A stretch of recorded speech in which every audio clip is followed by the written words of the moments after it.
Hello there, this is Bibi Cameron, and today I'm passing by to share super easy card making ideas using some of the newest Altenew supplies. More than texture, we are going to be adding incredible shine to one project using one of the new release paste colors. I have 6 of the new 7 colors, so here we have silver, brass, Mayan gold, sea beryl, galactic skies, and amethyst. So we have 14 shades. I'm missing one, so you can see only 13 shades there. So we have a good variety of metallic shades. We have 4 different and gorgeous gold metallic colors, and these are shades that are difficult to achieve just by blending colors. And we also have different shades of silver, and now we also have some color paste like the blue, pink, and purple.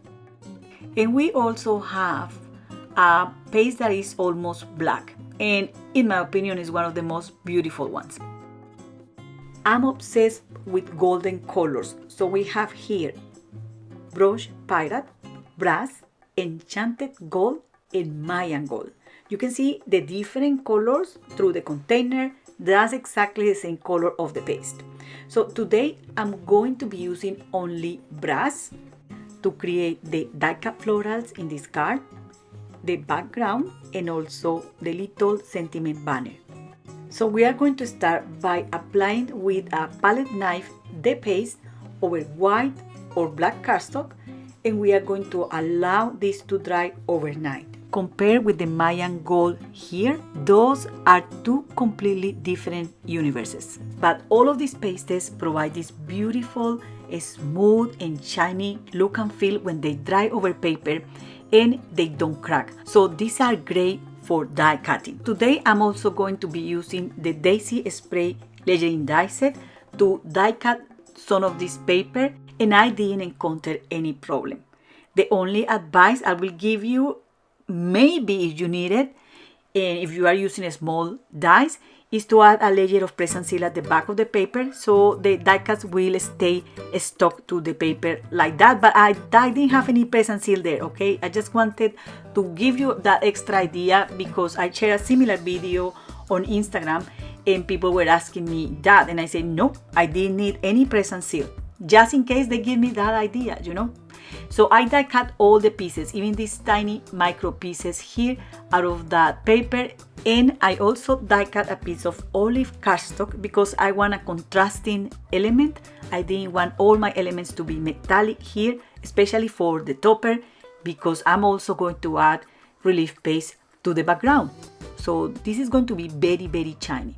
So as you know, this type of die cuts has also a keyhole system that allows you to identify the different pieces you need to lay out. But I'm going to ignore the number. I'm just going to adhere them one on top of the other one, and then I'm going to add a contrasting center as well, made using gorgeous Mayan gold die cuts and also sea beryl details. That gives the flower a lot of interest and value.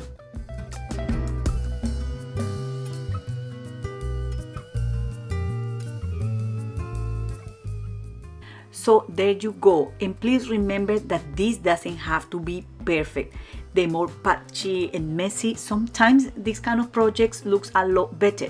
I have another flowers here made using the other paper that I painted with the paste, and those were used to make this project here. Super simple and easy to make, and it adds all that shine and all that value just by using the paste to color paper and then die cut it. Okay, so now we have to complete our floral cluster, and this is so super clever that they also added the keyhole system to the stem, so you know exactly where to attach each flower. You can do it as you please, and of course that's the way I will do it, but I follow the rules here. And if you see there, just by placing this on white cardstock, it looks stunning, but I wanted to go a little bit further, and I added a little bit of ink just to add more contrast and interest. Now I'm going to use Lattice Blossom Stencil. This is 1 layer stencil, and we are going to create a very shiny background for this card as well, using the same color of paste. As you see there, I haven't removed the seal of the jar or the container. This is to keep my paste moisture. Now, I started by adding very little paste to my craft knife, and I was applying it slowly. I speed the camera because it took me 1 minute 30 to apply the paste. I don't have to keep you here for that long. And then I reapply a little bit more. I'm very tight with the amount of paste I use or I put on my palette knife because I don't like to waste it at all.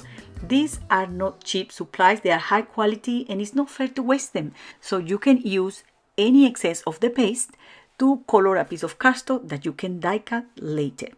Now look at this gorgeousness. I think this is what the paste has been done for, stenciling. It looks gorgeous before drying, and this is after drying only 30 minutes. Absolutely stunning. This brass color got my heart. And see the brass flowers on top of it is the perfect coordination. So these are plenty ideas for you to do different things with your craft supplies. Now, I'm going to add dimensional foam pads behind the flowers. I don't want a lot of dimension. I want very little.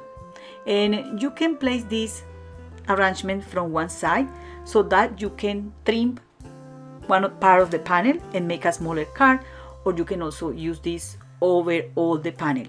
You are the boss, and yes, you can add more flowers if you want to, or another floral cluster. I hear you just saying there, oh, I can do that. Yes, of course you can do that. You can also create flowers in different colors and make different things here. But I'm going to keep it simple for you, and I'm just going to add a little glue behind the stems of the flowers.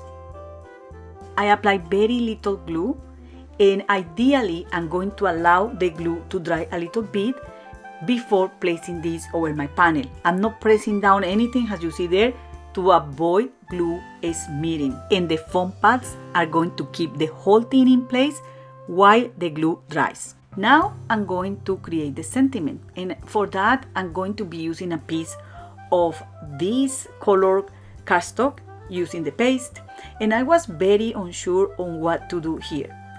I first wanted to create a little tag, but I didn't know if I wanted to do only the letters. These are die cut tiny letters, or the letters with the negative space or die cut, or just the negative space, as you see there. I have 3 options there. So I was exploring options, and I just knew that I didn't want a big die cut sentiment or a big stamped sentiment. I wanted something small. And then I also made the decision to trim this panel to create a C6 or a standard A2 card base. So this measure 5.5 inches by 4.25. You can use this little piece for something else. It's still very beautiful. So you can use that piece if you want to.